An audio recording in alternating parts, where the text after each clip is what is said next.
Nú ætlum við aðeins að skoða jöfnur. Þegar við erum að vinna með jöfnur, þá er ein meginregla, það er að segja þetta merki hérna, það þýðir sama sem eða jafnt og, það sem er hérna megin er jafn mikið og það sem er hérna megin. Þess að jafnt, þess vegna er þetta jafna. Og við vinnum út frá ákveðnum grunnreglum. Ég má gera í raun hvað sem ég vil við jöfnur, svo fremi sem ég geri það sama báðu megin. Eins og hér, þá er x plus 1, þá ætlum ég að draga frá 1 hérna, því að 1 mínus 1 er 0, þá hverfur þetta, þá er bara x eftir hérna megin. En fyrst ég gerði þetta hérna megin, þá verði ég að gera þetta hérna megin líka.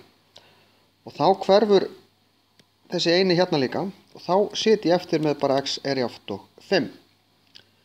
Ég leysi þetta nákvæmlega, eins hérna ger ég mínus 4, þá ger ég mínus 4 hérna megin líka, til þess að gera það sama eða jafnt báðu megin, x er jafnt og 3, vegna þess að 7 mínus 4 er 3.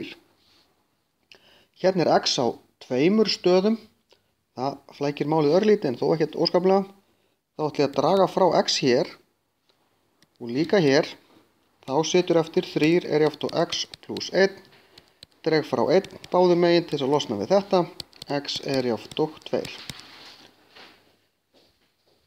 Hérna ætla ég að byrja á einfalda,